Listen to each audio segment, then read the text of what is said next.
So today I am joined by Dr. Courtney Floyd, the author of Higher Magic, which is an adult fantasy series that is releasing October 7th, because we're release buddies. A dark academia book about a struggling mage student with intense anxiety who must prove that classic literature contained magic, change the world, and learn to wield her own stories to change her institution for the better.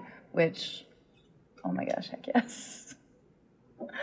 Today we're talking about writing neurodivergent characters, which, before we dive into that, as classic literature is a little bit of one of my special interests, could I just ask you to talk a little bit about your magic system? Like, what is classic literature contained magic? Yeah. Oh, that's such a great question. So I am also I'm a nerd. I did my PhD in Victorian Lit, but I studied sort of the rise of the novel, and I was really fascinated to learn about how novels sort of shaped society literally. Like, the middle class as we know it came about because of novels, and so I thought, okay, what if that's magic?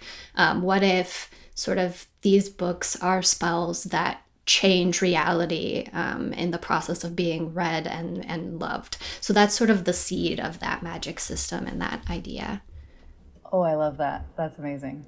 So as we mentioned, today we're talking about writing neurodivergent characters, and as described in the little snippet we said about your book, Dorothy struggles with anxiety to the point where it's one of her major obstacles.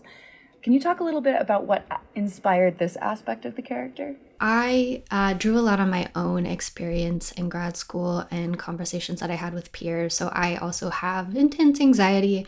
And it's actually pretty common in grad school because it's a really intense environment. Some aspects of that intensity are like necessary, but a lot of them really aren't. Sort of there's a culture of struggle in grad school that can cause a lot of sort of mental harm, especially since in like a PhD program could be anywhere from 5 to 8 years long. So it's a sustained period. Like, for example, my peers and I passed around this meme that was popular when I was in school, grad school Barbie. It's this really haggard, gray-haired Barbie, because you have to laugh or else you're gonna cry and break down. But like, so many of us sort of like realized, because we were experiencing this anxiety and seeking therapy for the first time, also that we're neurodivergent. There's this whole sort of lost generation of us, especially people who are socialized as women, raised as women, that we got missed. We weren't diagnosed. We didn't get the supports we needed. We learned really late in life. And so, like, representing that experience, the hard parts of that in a magic school seemed really important to me. Absolutely. So how would you say that this influenced your writing style and how you crafted and told the story? Early drafts, I was really sort of hesitant to really commit and like dive in because it is a really hard topic. But some early feedback I got was sort of deepen the POV, and the way that I found that I could do this in an authentic way was there were a couple of things that I approached. One was this focus on embodiment. So neurodivergent people experience the world in a variety of unique ways. And two of those things are proprioception, which is sort of your sense of the body, your body in the world, which we all have. But I think it's kind of different when you have anxiety. Like, what does it feel like to move through the halls of a school in the immediate aftermath of a panic attack, for example? Like, that is a very specific experience that also develops the character in a really large way. So that experience of your body in the world, but also your experience of yourself inside your body. So like, what happens when you're having intense emotions? Are you able to keep track of like how you feel? Do you go numb? Do you disassociate? And representing that on the page sort of like shows the character's like mental state a lot more than like words really could, if that makes sense. No, absolutely. To clarify, you literally took these experiences and used that to sort of feed into the narrative. Is this written first person, third? It is first person. Yeah. Okay, brilliant. So you got to use that, how that altered state does affect the POV, and then it almost, not necessarily unreliable narration in the way of that we typically think, where a narrator is lying to the audience, but that the narrator's reality is not necessarily being the most truthful with the narrator. And so that is, that's fascinating. Yeah. So sorry to interrupt. And I think no, that's such a cool observation. And I think like there are a couple of different ways that the sort of like unreliability comes in with anxiety. One is like this character Bartleby really struggles with imposter syndrome.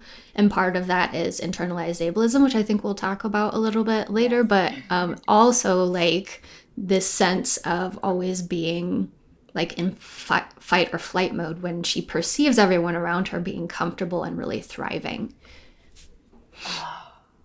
So talking more about those neurodivergent thought processes, as you mentioned, we don't all think the same, and it can be, a bit.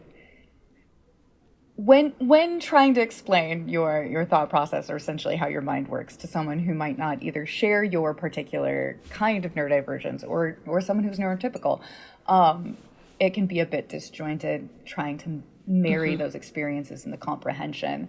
Can you talk about how you represented that thought process and speech pattern in a way that sort of invited readers into that style rather than excluded them or left them feeling kind of left behind?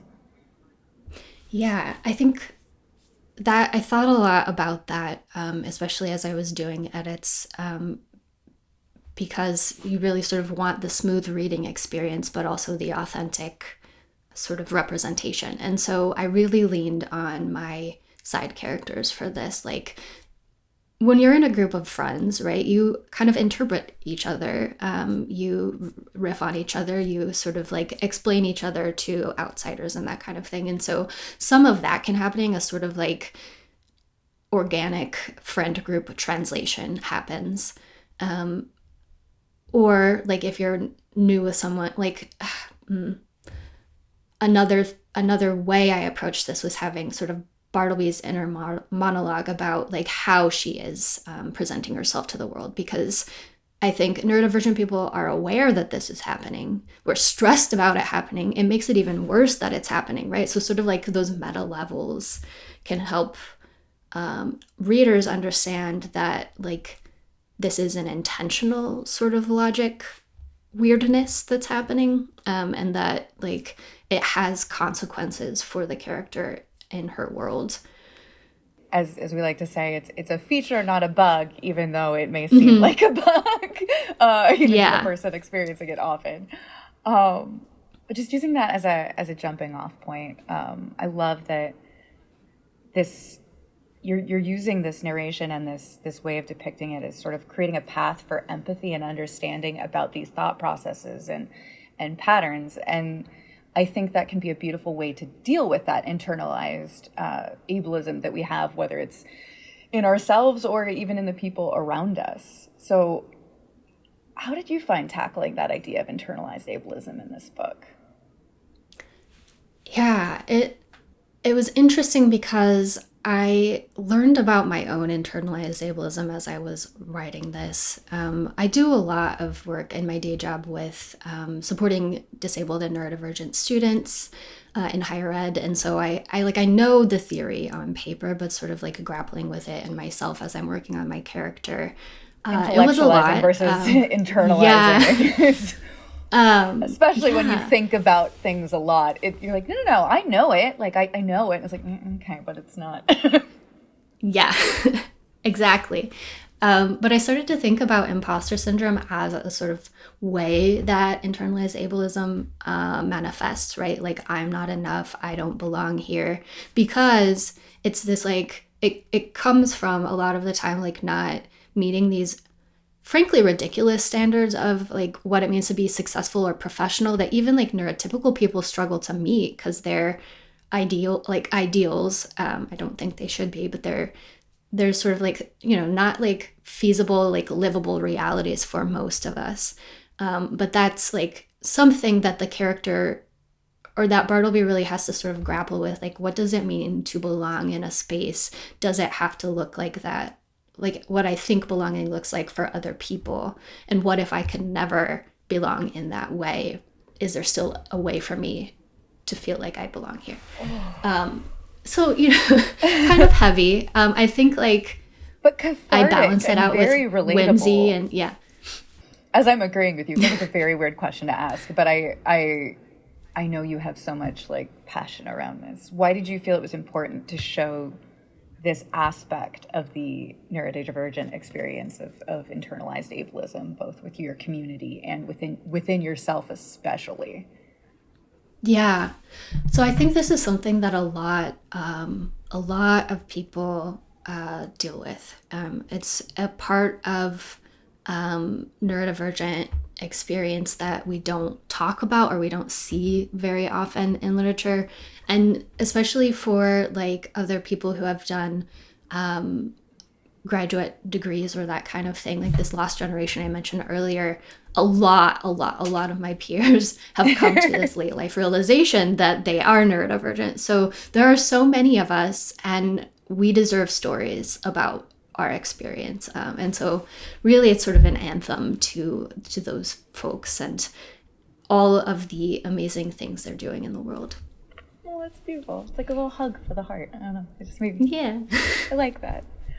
So you've touched on this a little bit, but I'd love to delve a little deeper into it, about the struggles of living in a world that you are kind of reminded daily was not built for you. And to be fair, was not built for many people, as I feel like we're discovering more and more with, as we find out like that neurotypical isn't as common as, or at least what we think of as neurotypical isn't as common as one would like to believe, but it was built for a very specific mindset. And it can be a very isolating experience, living in a world that wasn't built for you. So how do you feel found family plays a role in the disabled and neurodivergent experience, both in, you know, the relatable real world, but also in your book?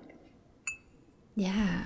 I think it is huge. I hadn't named this for myself until I had a conversation with a friend of mine and a voice actor that I worked with who talked about how like we find each other and we support each other. So she called it disabled found family, and that really stuck in my head because really it's so true. Like we gravitate toward each other, we feel seen by each other, we do these sort of informal accommodations for each other a lot of the time. And I think like the media that I feel the most represented by captures that experience. So I wanted that to be a piece of my world. Do you mind if I ask, because you said like, you know, your favorite media, what are some of your favorite representations of that experience in media beyond your own? Like if people are like, oh, I really enjoyed how it was represented in Higher Magic, what are other things you might recommend with similar themes in this? Yeah. I really, really love Sophie Cathrall's work. I hope I pronounced that right. I've only ever read her name. But the first one is called A Letter to the Luminous very Deep. Familiar with readers. I think we'll all forgive you. Yeah. Yeah. So that one is fantastic. A Letter to the Luminous Deep. There's even more neurodivergence representation in the sequel. It's fantastic. And then I'm gonna have to look up the name of the author's name, but it's called The Framed Women of Ardemore House, a novel, which is really great representation of like the autistic ADHD found family dynamic. So dear to my heart. It's really fantastic. And like I could recommend so many more, but we could be here for like an hour, so I'll maybe stop with the maybe you can send me a list, and if you're watching this on YouTube, there'll be a little Courtney Floyd recommends list in the description. Ooh. So this is awesome, and like hearing about your process, I'd love to just delve a little bit more into, as we talked about, there's a lot that goes into this experience and this aspect of, and it's just one facet, obviously, of a person or a character. But can you talk about how you went about dissecting kind of that process? Like, how do you even begin to start breaking down the aspects of neurodivergence that you wanted to incorporate with Dorothy? Dorothy Bartleby is her full name, by the way. I don't know if I actually said that to my lovely audience. Yeah. I realized I was like, oh. And she goes by Bartleby to her friend. So it isn't Bartleby the Scrivener nod, because I am that much of a nerd. I love that. Yeah, so I think like the big thing for me is there's this concept of cultural humility, which is like approaching cultures you don't know without like the assumptions that you understand everything, and like with kind of curiosity and a non-judgmental stance. And I think that like really is a good frame for approaching writing about people who have a different lived experience than you, but also people with a similar lived experience to you, because my experience of neurodivergence is unique. Like every one of us, we have some shared experiences, but we also have really unique ones. And so sort of bringing in that humility and that curiosity and reading widely helped me sort of think about how do I kind of represent an authentic experience of mine, but also like welcome other people in. And part of that was like having varied experiences on the page. This is a very like universal design, like multiple options sort of thing, if you're a pedagogy nerd. But like, so characters with different sorts of disabilities and neurodivergences all on the same page to sort of like subtly cue people that this is not a monolith. This is not like every neurodivergent person has the same experience. So I did a lot of research, even though like I am pretty grounded in this space, in this world, and a lot of the theory. And I have more recommendations that I can share with you about where to start. Amazing. That's perfect. Yeah. I know that this is our first time like really getting to sit down and talk, but for those who are familiar with my past work, curiosity has been I mean, my name is Kiri, and it used to be a nickname for me. It's such a huge thing awesome. of just always be curious, never assume you know anything, even if it is your, like, you have experience with it, because your experience will not be, as you said, a monolith. Oh, I'm so excited for this to come out. I know that you like, we talked a lot about this with like curiosity, research, and empathy, but I want to close out by sort of asking for some advice for any writers who would want to approach writing a character with these experiences. What advice would you give, whether they are neurodivergent or neurotypical? Like, because a diverse world deserves diverse characters, and Absolutely. you shouldn't let your knowledge base, like, you should expand your knowledge base. I feel like when they say write what you know, they are not saying just stick to this little thing. They're like, go learn, go know more, go learn more. So what advice would you give to writers beyond all the amazing stuff that you just said, like in the previous text? I realize there's some overlap here, but yeah, I guess like if you are like me and have imposter syndrome, that can be an incredible tool, because like use that feeling to go do more research, right? But in terms of research, what I would say is like you should prioritize neurodivergent and disabled voices. Like there's lots of research about us that doesn't include our perspective. There's lots of parents talking about the experience of their children. That's all like secondary sources. That's not gonna like give you the details that you need to really make somebody feel seen in your work. And I think that like that was the goal for me, to make somebody feel seen and included and have like a diverse world, because like in the world that I live in, there are all of these experiences, and I want that, like I want that diversity. So yeah, do the research, seek out like disabled and neurodivergent voices. There are a lot of blogs. Nick Walker's Neuroqueer is a good one. There's a book related or from that called Neuroqueer Heresies that is really good. There's this huge project that Alice Wong shepherded called Disability Visibility that has interviews from people from intersectional disabled and neurodivergent identities and history and like disabled culture. So there are so many rich sources that come from the community at your fingertips. So do that research. Don't let ChatGPT do fake research for you. Don't like listen to secondary voices. Like do the primary research yourself, and your world will be so much richer and inclusive, and like your readers will feel seen. And that like what's a better feeling than that? exactly. Oh, Courtney, that's beautiful. Thank you so much for talking with me today. I appreciate your time. You should go find Courtney on all of the places she is online, which includes Instagram and Blue Sky, as well as her website, courtney-floyd.com. I will put links in the description on YouTube. And I believe you are going to be appearing in person at WorldCon Seattle this August 13th through 17th, where Yes. I tried to find out what you were up to. I understand it's not public yet. You're going to be a panelist, it sounds like? I will be a panelist, yeah, Brilliant. and I'll also have a reading. Yeah. And do a reading and an early launch party? What? I'm very jealous of you, Seattle. Somebody go and, I don't know, grab something for me. But thank you so much. Thank you so much. I hope that we get to do this again soon.